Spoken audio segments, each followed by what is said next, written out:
1942 সাল ভারতবর্ষে ভারত ছাড়ো আন্দোলন। ডু অর ডাই, হয় লড়াই করব নয় মরব, হয় জয় করব না হলে মরব, করেঙ্গে ইয়া মরেঙ্গে, এই স্লোগানে সারা দেশব্যাপী উত্তাল।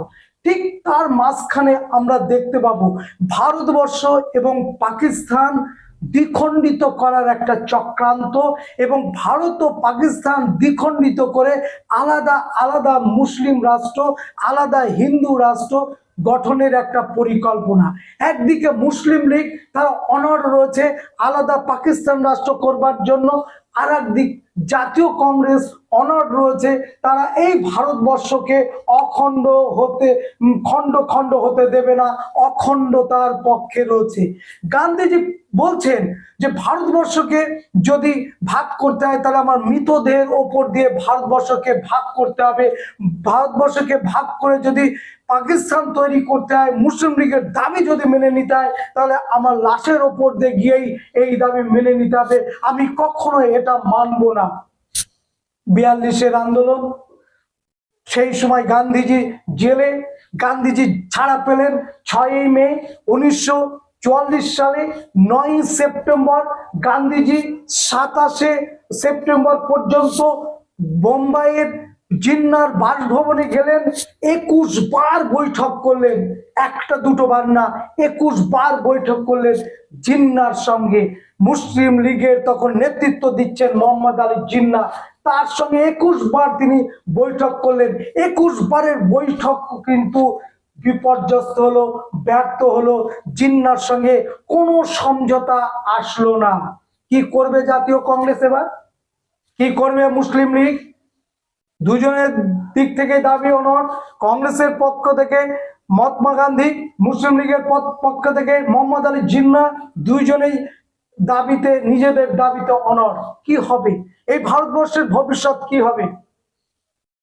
সঙ্গে সঙ্গে আমরা দেখব সেই সময় এই সমস্যার সমাধান করবার জন্য রাজাজি সূত্র তুলে ধরবেন মাদ্রাজের গান্ধীবাদী নেতা চক্রবর্তী রাজগোপালাচারী। রাজগোপালাচারী তিনি এই রাজাজির সূত্রের প্রবর্তক। আমাদের আজকের আলোচনা, আজকের ভিডিওটা সেটাই, যে রাজাজি সূত্র বা CR ফর্মুলা টিকা 4.4 এই ইউনিটে 4 নম্বরের জন্য আসতে পারে, এটা 3 নম্বরের জন্য এটা আসতে পারে, এবং এটা আসলে যেটা লিখতে হবে সেটা নিয়েই আমরা আজকে আলোচনা করব। 1942 সাল ভারত ছাড়ো আন্দোলনের সময় হিন্দু এবং মহাসভা ও মুসলিম লীগ এদের দাবি কিন্তু অনড় ছিল। বিশেষ করে মুসলিম লীগের দাবি ছিল একদম অনড়, সেটা ছিল পৃথক পাকিস্তান রাষ্ট্রের দাবি। এই লক্ষ্যে কয়েকবার এবং এই লক্ষ্যকে বাস্তবায়নের জন্য যাবতীয় রাজনৈতিক কর্মকাণ্ড পরিচালনা করছেন মুসলিম লীগ। কখনো প্রত্যক্ষ সংগ্রামের ডাক দিচ্ছেন, কখনো মুসলিম লীগের নেতৃত্বে আগা খা সিমলা বৈঠকে তারা যাচ্ছেন। সমস্তটাই মুসলিম লীগ তাদের নিজেদের স্বার্থ চরিতার্থ করবার জন্য। ঠিক এই অবস্থায় স্বাধীন ভারতবর্ষকে আবার নতুন করে দ্বিখণ্ডিত করা, স্বাধীন ভারতবর্ষকে আবার হিন্দু মুসলমানের মধ্যে দাঙ্গা বাঁধানো, স্বাধীন ভারতবর্ষে আবার হিন্দু মুসলমান জিগির তোলা, এটা কখনোই কংগ্রেস মেনে নেয়নি বা চায়নি। জিন্নার দাবির কিছু কিছু সংশোধন করে রাজাজি চক্রবর্তী রাজগোপালাচারী চেয়েছিলেন যে জিন্নার দাবির কিছু কিছু সংশোধন করা হোক, কিছু সংযোজন করে, কিছু বিয়োজন করে, কংগ্রেসের দাবির কিছু সংযোজন করে, কিছু বিয়োজন করে একটা প্রস্তাব তিনি পাঠাবার চেষ্টা করলেন। যে প্রস্তাবটা রাজাজি সূত্র বা চক্রবর্তী রাজগোপালাচারী সূত্র বা CR ফর্মুলা নামে পরিচিত, এটাই চেয়েছিলেন এই মাদ্রাজের গান্ধীবাদী নেতা, এবং তিনি এই প্রস্তাবটাকেই তিনি গ্রহণযোগ্যতা দেওয়ার জন্য তিনি কংগ্রেস এবং মুসলিম লীগের সামনেই তুলে ধরলেন। কি বলা ছিল প্রস্তাব সমূহে? কি বলা ছিল? কংগ্রেসের স্বাধীনতার দাবিতে মুসলিম লীগ পূর্ণভাবে সমর্থন করবে এবং কংগ্রেসের সঙ্গে অন্তর্বর্তী সরকার গঠন করবে। এক নম্বর দাবি, কংগ্রেস অন্তর্বর্তী সরকার গঠন করবে, সেই সরকারকে সমর্থন জানাবে মুসলিম লীগ। আমরা দেখলাম অন্তর্বর্তী সরকারও গঠন করা হলো, সেই অন্তর্বর্তী সরকারের প্রধানমন্ত্রী হচ্ছিলেন জওহরলাল নেহেরু। নাম্বার এক। নাম্বার দুই, আমরা যেটা দেখতে পাই যে দ্বিতীয় বিশ্বযুদ্ধ শেষ হলে মুসলিম যে সংখ্যাগরিষ্ঠ অঞ্চল রয়েছে সেই সংখ্যাগরিষ্ঠ অঞ্চলের মানুষের ওপরে গণভোট হবে।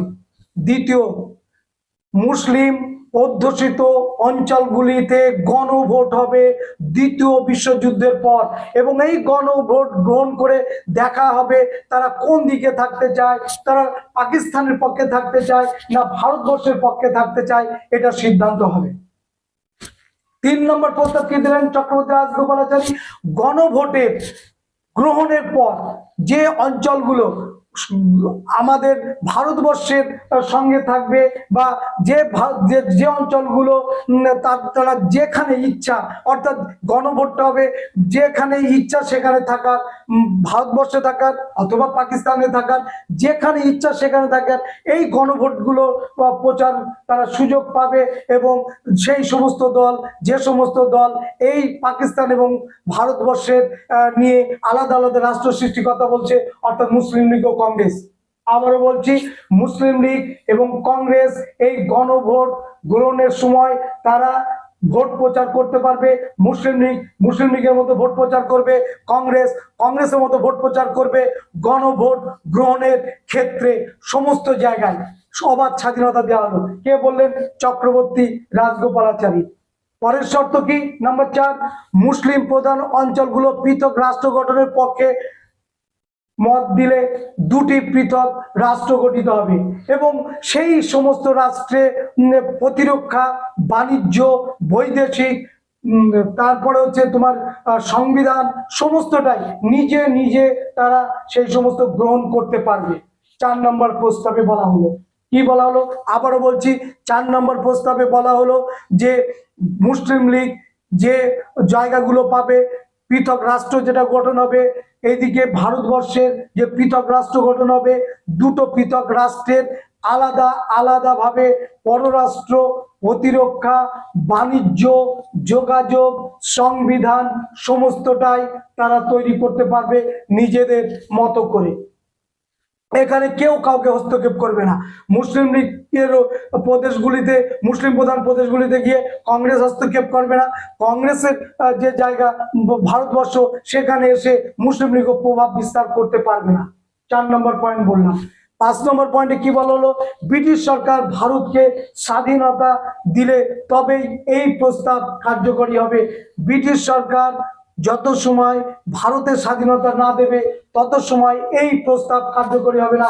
অর্থাৎ উপরের যে 4টে পয়েন্ট বললাম, সেই 4টে বিষয় কিন্তু কোনো কার্যকরী হবে না। চক্রবর্তী রাজগোপাল আচারীর এটাই ছিল তার প্রস্তাব, বা এটাই ছিল CR ফর্মুলা। বুঝে গেল কি বললাম? তাহলে এই প্রশ্নটা 4.4 থেকে 4 নম্বরের জন্য আসতে পারে, 3 নম্বরের জন্য আসতে পারে, 3-এর জন্য এটা, 4-এর জন্য এটা। আর সব থেকে বড় কথা, আমি অধ্যায় ধরে ধরে তোমাদেরকে প্রশ্ন বলে দিয়েছি, ওই প্রশ্নগুলো কিন্তু রেডি করবেই। 42-এর আন্দোলনের সময় যেমন বলেছিল গান্ধীজি, দোহাই আপনারা ভারত ছেড়ে চলে যান, আর নাহলে নৈরাজ্যের হাতে ছেড়ে দিয়ে চলে যান, তবু দোহাই আপনারা ভারত ছেড়ে চলে যান। আর আমার উক্তি, দোহাই তোমাদের কাছে, তোমরা এই প্রশ্নগুলো রেডি করো, পরীক্ষা হলে যাও, আশা করছি তোমাদের সুন্দর রেজাল্ট হবে। এবং এরপরে যদি সময় থাকে, নেক্সট যে প্রশ্নগুলো আছে ওই সমস্ত অধ্যায়, অর্থাৎ 3 নম্বর অধ্যায়, 4 নম্বর অধ্যায়, 5 নম্বর অধ্যায় এবং 6 নম্বর অধ্যায়, 4টে অধ্যায় তোমরা জানো। এই 4টে অধ্যায়ের মধ্যে সবচেয়ে বড় অধ্যায় 4 নম্বর অধ্যায়, সেখানে 4টি ইউনিট আছে, 4.1, 4.2, 4.3, 4.4।